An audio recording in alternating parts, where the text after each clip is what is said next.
अराजपत्रित कर्मचारी महासंघ के पूर्व अध्यक्ष गोपाल दास वर्मा ने सोलन में भाजपा की हार का जिम्मेदार भाजपा में हुए उच्च स्तरीय भीतरघात को जिम्मेवार बताया। उन्होंने कहा कि जयराम सरकार हार से बचने के कई बहाने ढूंढ रही है, जिसमें महंगाई और सहानुभूति को मुख्य वजह बताया जा रहा है, जो सरासर गलत है। उन्होंने कहा कि इन चुनावों में भाजपा कार्यकर्ताओं ने ही भाजपा को हराया है और जो कसर रह गई थी वो कर्मचारियों ने पूरी कर दी। उन्होंने कहा कि जयराम सरकार ने कर्मचारियों की पूरी तरह से अनदेखी की है, उन्हें किसी भी तरह का लाभ नहीं दिया गया, जिसका खामियाजा वो आज भुगत रहे हैं।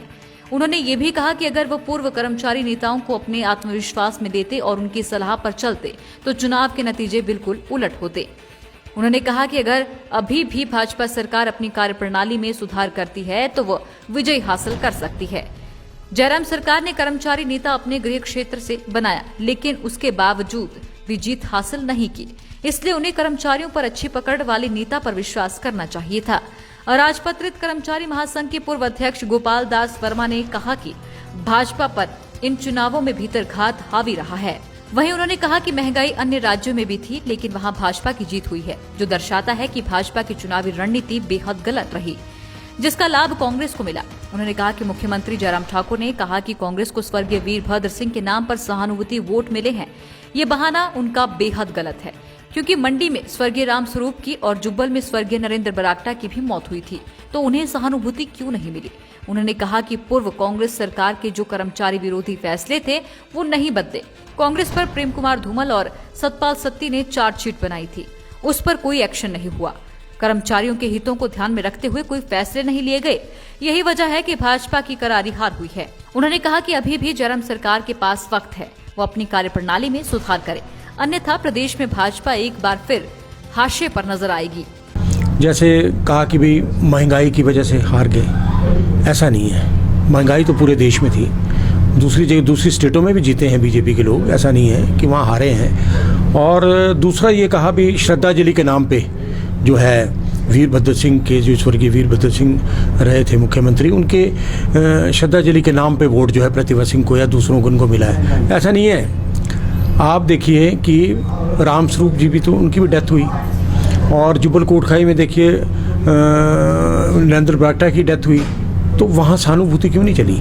वहाँ भी तो सहानुभूति चलनी चाहिए थी, ऐसा नहीं था। मैं तो ये कहना चाहता हूँ कि भारतीय जनता पार्टी के अंदर भीतरघात बड़े पैमाने पे हुआ।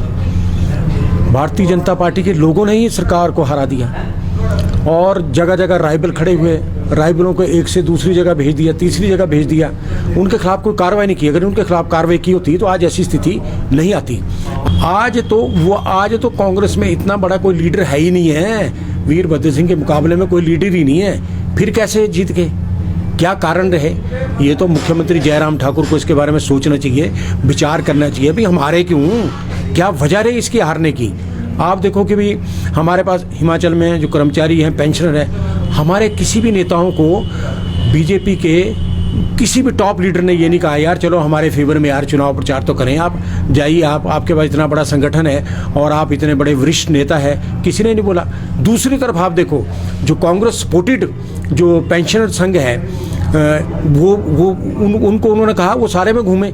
अब क्रेडिट तो मिलेगा भैया उनको जो सारे में घूमे, हमारे को किसी ने कहा। अगर भारतीय जनता पार्टी का संगठन और मुख्यमंत्री जयराम ठाकुर हमारे को कहते 2 महीने पहले तो करिश्मा दिखा देते, आज कांग्रेस नहीं जीती हिमाचल में, प्रतिभा सिंह भी नहीं जीती, कोई जीतने का मार्जिन भी उतना कोई 8 लाख नहीं था, 8,000 से जीती, कोई नहीं कोई उसका वो बड़ा वो मायने नहीं है कि मेरी 70 साल उम्र हो गई है, मैं राज्य कर्मचारी महासंघ का अध्यक्ष रहा, सीनियर वाइस प्रेसिडेंट रहा, कई पदों पर रहा मैं, और आज भी हम संपर्क में हैं हिमाचल के कर्मचारियों से और पेंशनों से, आज भी उनकी मांगें उठाते हैं, भले सरकार माने ना माने पर हम मांग उठाते हैं। आप बताइए 4 सालों में पेंशन को 1 पैसे का बेनिफिट नहीं मिला, पंजाब के आधार पर कोई बेनिफिट नहीं मिला, 65, 70, 80 का लाभ नहीं मिला, 4, 9, 14 का लाभ नहीं मिला। सबसे बड़ी ये बात रही जयराम ठाकुर सरकार की कि पूर्व सरकार में जो कर्मचारी विरोधी फैसले थे वो वापस नहीं लिए। दूसरी बात यह है कि पूर्व में जब मुख्यमंत्री प्रेम कुमार धूमल थे, सतपाल सत्ती थे, इन्होंने एक चार्जशीट बनाई थी कांग्रेस के खिलाफ, बड़ी भारी चार्जशीट बनाई थी, जो करोड़ों अरबों के घपले उसमें थे। वो चार्जशीट कहाँ है आज? उसका क्या हुआ? क्यों नहीं उस पर सरकार ने एक्शन लिया? लेना चाहिए ना एक्शन। क्या मिली भगत है, उसमें एक्शन ले उनके। अब भी टाइम है, अभी भी कुछ नहीं बिगड़ा। देखिए मैं आपको एक बात बताऊं, अगर सरकार चाहे तो सारी बातें हो सकती है। पेंशन को भी मिलेगा, कर्मचारियों को मिलेगा, पंजाब वेतनमान भी मिलेगा, 11% DA अगर दे दें, मतलब कई बातें हैं। अगर सरकार को करना चाहिए ये, पूर्व सरकार के जो कर्मचारी विरोधी फैसले उनको बदले हो, ठीक है ना जी। वो तो मैं तो ये कहता हूँ, मैं तो आज भी अकेला ही हूँ। आप एफिडेविट लाइए, I will sign the affidavit. अगर ये सारी बातें जयराम ठाकुर करते हैं तो ठीक है, 2022 में आ जाएंगे, और नहीं करेंगे तो फिर सड़क पे आएंगे। लाइव टाइम्स टीवी के लिए सोलन ब्यूरो की रिपोर्ट। हिमाचल की सबसे बड़ी ऑटो डीलरशिप गोयल मोटर्स में नौकरी करने का सुनहरा अवसर सोलन, शिमला, सिरमौर और किन्नौर में चाहिए sales executive, service executive, field executive, motor mechanic और ड्राइवर। शानदार करियर संभावनाएं व इंडस्ट्री में बेहतरीन सैलरी पैकेज। तो आज ही कॉल करें 9418035372 पर और ईमेल से भेजिए अपना बायोडाटा HR@goilmotor.com पर।